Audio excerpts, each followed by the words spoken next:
Hi, I'm Kath, and this is a series of conversations about things that I think are really important with a bunch of people that I'm inspired by, and I hope you enjoy them as much as I enjoyed having them. Hello, I'm Zoe Terakes. I'm a queer, non-binary, trans actor. That's a mouthful. And I'm an Aries. Hi, Zoe. Hi, Kath. Welcome to In Conversation with Kath. Thanks for being here. Thanks for having me. You're an actor and quite the activist online. You also like to dance to musicals from time to time, specifically Rocky Horror? Yeah, Rocky Horror Picture Show, which is very impressive. Thank you. And to start off, I just wanted to ask, how did you get into acting and what provoked that path for you in life?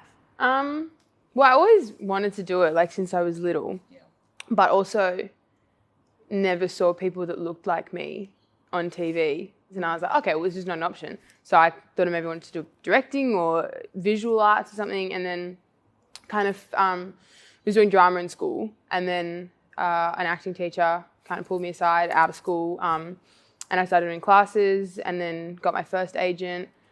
And then that first agent was like, here, take this audition as a practice, see how you go. And I did the audition, like, fucked all my lines, like, just not good, so bad. And then got a call back somehow, and then I was like, oh, okay. And then worked hard, and then got it, and that was Janet King. And then from there, every opportunity has kind of led to the next one. So from that, I met Ian Sinclair, who directed A View from the Bridge.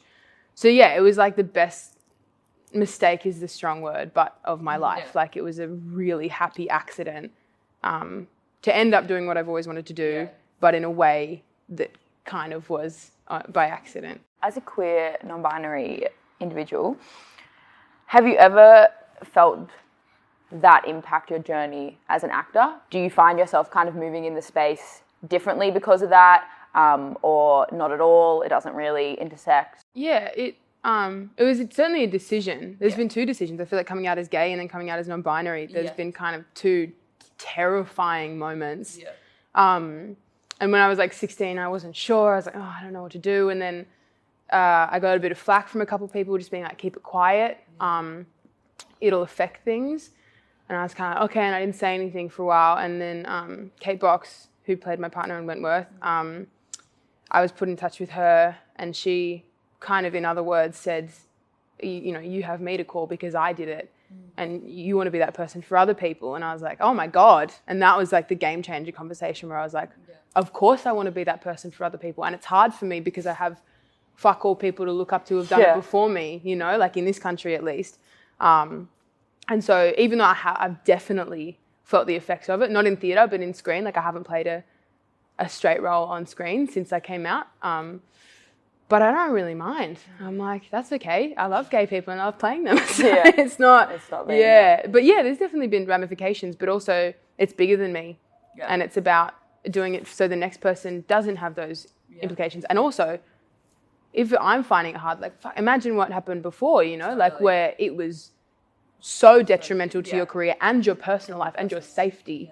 So I feel very lucky to be able to even say the things I'm saying here and play the roles I'm playing now. You found it to be like a positive thing? Yeah, on the whole, yeah, totally. Yeah. And also when you, I think, start to live your truth and let other people see that in all honesty, that's when those things come to you. So I was like, oh, I don't know whether to come out as non-binary. It's like doing it all again and it's like going to have effects again, which it has. But like literally within months, I got the audition for Wentworth. Yeah.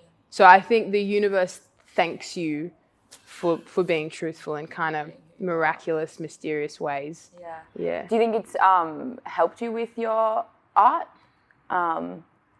being more authentic to yourself? Do you think because you're now playing roles that maybe queer? Yeah, but even with roles that aren't queer, like when I did A View from the Bridge, I was hiding less. And she's a 1950s kind of seductive young girl. Yeah. But I had less to hide, and I felt like there was less of a feeling of, oh, people are going to figure me out, or they'll know and they'll see that the chemistry isn't real, blah, blah, blah. But when you just go, okay, I'm laying it all out on the table, so I beat you to it. I tell you before you tell me, then ultimately you have more truth in you, therefore more truth in your acting. Yeah. And then when it comes to playing gay roles and non-binary roles or trans roles, I'm like, rad. Yeah. You know, you just get to be more yourself than ever. Yeah.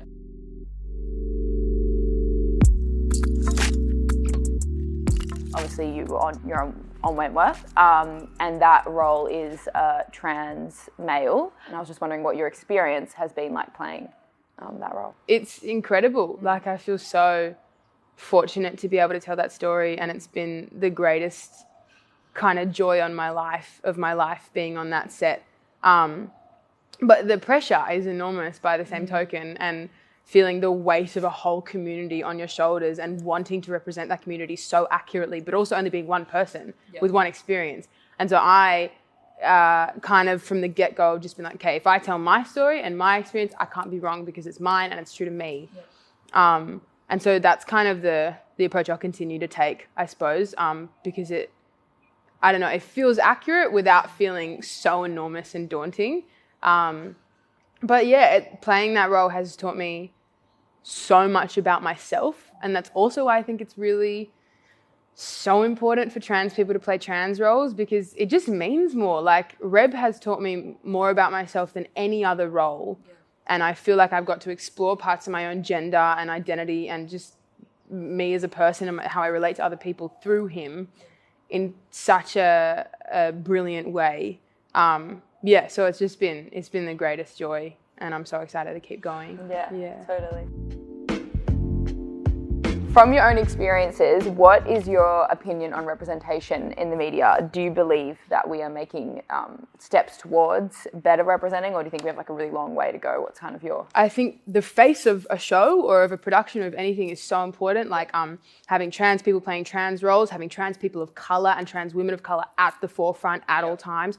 But that also applies just as much, if not more, to off-screen. Like, we need trans writers in the room. A consultant isn't enough anymore. It's never been enough. Pay people, pay writers, pay directors, pay people whose stories these belong to.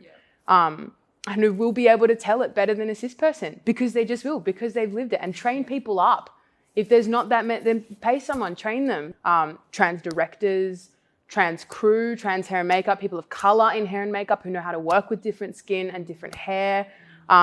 Trans people in costuming, because a lot of costume people don't know what a binder is, and they don't know what packing is, and they don't know what tucking is, you know? So it's in every department that this kind of whole systematic change needs to happen. So I think, we've come a long way in terms of the face of things, but in terms of behind the scenes, that's where the work needs to be done for creating an authentic place for trans people to feel safe. What is one thing, if you could pick one thing for people to take away from this conversation, big or small, whatever, what would it be? For any trans people watching, I feel like I've gone on about, how much we have to do and the pressure and stuff, but like, you being a trans self is beautiful and big, and it's enough, and you don't need to put any more work in. Then, like, being you, that's already a fight, that's already a protest. So just, you do you, that's power. That is a revolution in and of itself. And being trans is magic. I wouldn't change it for anything. It's like the greatest thing that ever happened to me. And it's hard and it's terrifying, but it's also the future. And I feel very lucky to be trans, and I hope everyone else who is trans also feels blessed and a little bit magic and a little bit sacred. That's what I want people to take away.